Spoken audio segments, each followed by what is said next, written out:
So we are given the displacement is given by this function. So S over here is the displacement. S equal to this. T is measured in second. We're trying to find the velocity of the particle at different time. So if you are trying to find the velocity at different time, the easier way is just to let T to be A, and then later on you can substitute A to be different number to find the velocity at different time, right? You can try to find the general expression for the velocity first, then later you can substitute the A Mm-hmm. a different number.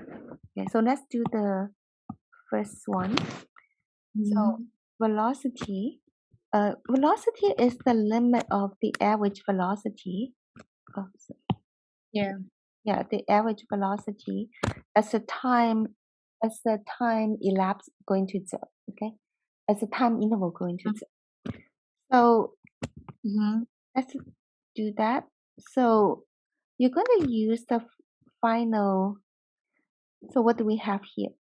Okay, so t equal to a. Yeah, the equation. Yeah, so t equal to a right here, and then the second time here will be t.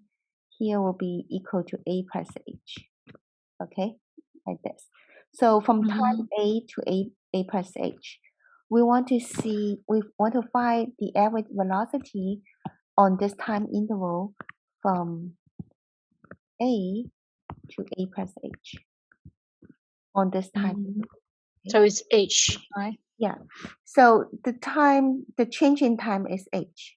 So we're going to use so we let the h go into zero because the time, this is the length of the time interval. We want to make it go into zero.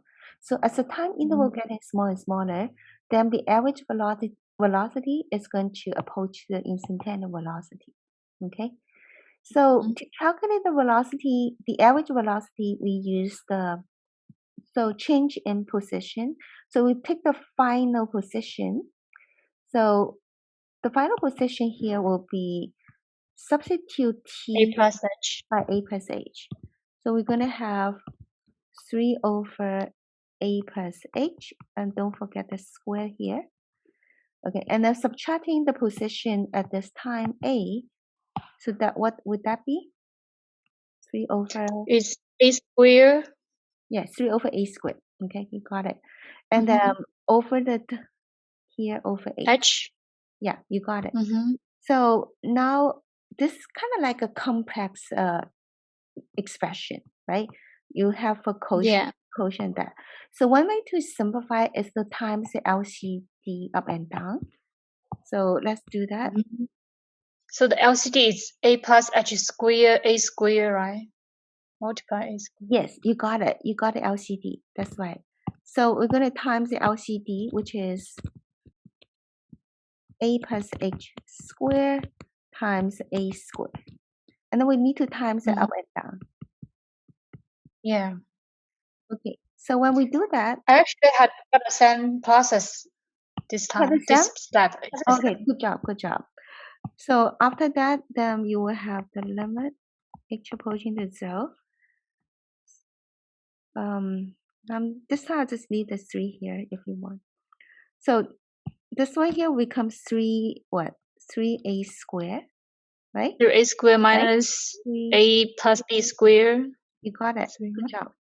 All right. Now we just need to simplify this. Okay. Let's focus on the numerator. So that is actually, this is 3a squared minus 3. Expand this perfect square. What would that be? A square plus 2ah plus h square. You got it. Okay.